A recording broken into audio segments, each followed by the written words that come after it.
Hello YouTube, hello Enneagram Life. Today I'm going to talk about type 3's, and I'm going to talk about dealing with people who are being repetitive.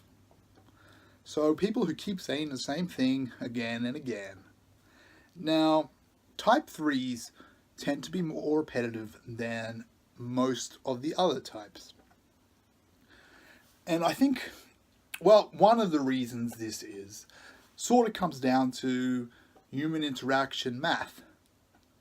Type 3's like to be the center of attention. They feel more comfortable as the center of attention. And one of the major ways that we communicate to each other is through talking.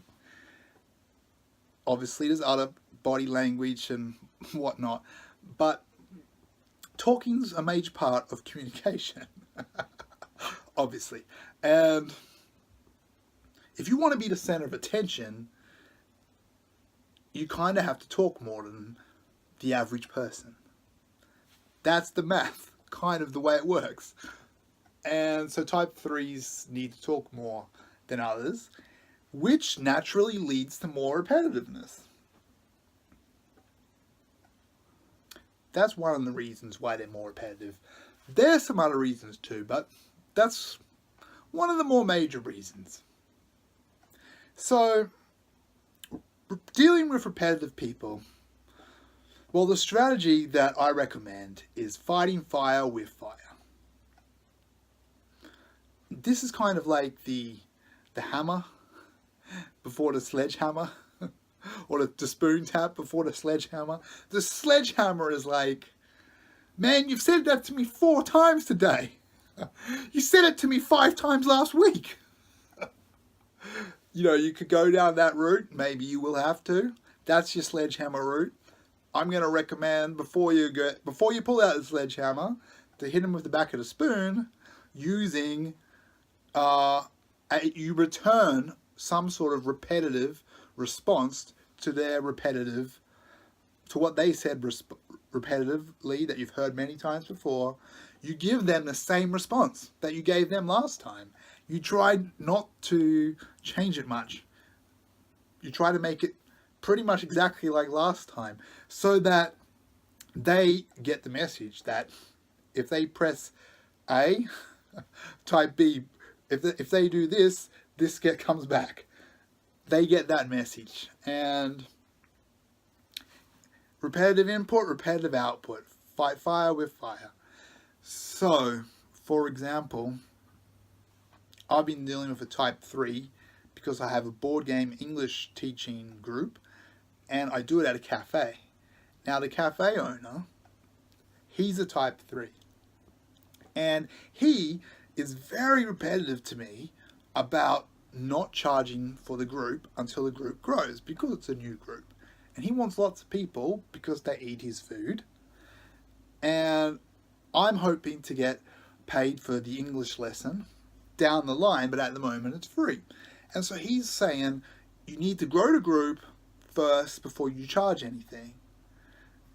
Now, of course, he still gets paid for food because they come and eat, whether they're paying me or not.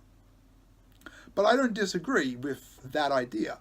In fact, I said it myself, that I had no intention of charging from the very beginning, because he approached me to do my group in his cafe. And he said in an email that I shouldn't charge, and I responded in an email when he first approached me that I had no intention of charging for the group. And he said a number of times in email, a number of text messages, and when I met him in person, he repeated it like 3 times in one session, and then the session after that, he repeated it probably at least 3 times. So pretty much every time I've seen this guy, which is probably like 5 different sessions that I've met him, he's repeated this multiple times. And it's getting to a point where I'm just like, you know, it gets to a point where you just can't handle it anymore. Like, if he says that one more time. And so, you've got to respond. And I just sort of, until now, just sort of accepted he was saying that, and didn't really I just told him. But every time he said it to me, I was always, I have no intention of doing that. I believe in growing the group. But I didn't say it in like a repetitive way. I just agreed with him. More like, oh yeah, no, I really want to grow the group. Yeah, definitely. I'm just, I don't intend to,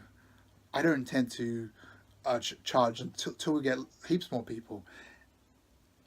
But what I need to fire back with, because he says it in the exact same ways, and then he justifies his arguments for why I shouldn't charge with, different examples, but they're the same examples. So he's like, you will grow, but you've really got to make sure that you don't charge. If you don't charge, people will come. You can't charge at the beginning of a new group. And so I've got to be like some sort of a message that is really repetitive, and so that he realizes is repetitive. You don't have to say the exact same words in the exact same order, but you have to say the exact same points. And if you can get the same points in the exact same order, that would be pretty cool. You have to fire back. It has to be like a set message. Like, prepare it beforehand and give it to him. And don't say it with a lot of passion or a lot of emotion behind it. Say it like you're saying a repetitive thing. You're giving him the repetitive answer to his repetitive question. Type 3's, I should add, get offended very easily compared to other types. But keep in mind that this repetitiveness, your repetitive response to him, that is actually a, tap with a spoon to crack the egg cell. It's not the sledgehammer. Okay, you're doing this to prevent yourself from sledgehammering him. So unfortunately, you have to sort of come out with a response like this. But you're actually helping him. You're helping him. You're trying to prevent this from escalating to becoming offensive. So I guess I haven't even thought of what I'll say, but I'll say something along the lines of, the main thing isn't really what you say, it's that you say it the same way, and it comes across as a repetitive response, like, oh, definitely, I have no intention of charging. I want to grow this group. I believe in growing this group. And more sort of focus on new stuff. Because, when he says this, he's like, I've seen many groups that I've seen the ones that grow. So, taking a focus back to him, this is another thing, because you're dealing with a type 3 who really wants to focus on him. If him saying this repetitive thing actually results in the focus going away from him, that's a pretty good thing. There's a good chance that he'll stop saying that, just based on that. So I'll say something like, I'm a creative person. Those sort of me statements are good when doing with 3's. I'm a creative person. This isn't just about quick cash for me. I have no intention of charging until this group gets really big. I want this to grow. That's what I want to do with it. I'm the type of guy that has a lot of patience and wants to see things grow and develop. And I'm doing this because I enjoy board games. I'm a creative person, but I also have to get money eventually because it's a lot of time. Something like that. Even that, just what I just gave you then. Maybe write that down if you have to. Or just say it enough times before you meet this guy that when it comes out, it pretty much comes out like that. And give it to him just like that every time. So that, it's like the seesaw. You push down on this side of the seesaw, that comes up. And if he keeps doing the same thing, he keeps putting repetitive input, repetitive output. And hopefully that'll work. And if it doesn't work, you say, you said that so many times. Anyway, yeah. Good luck.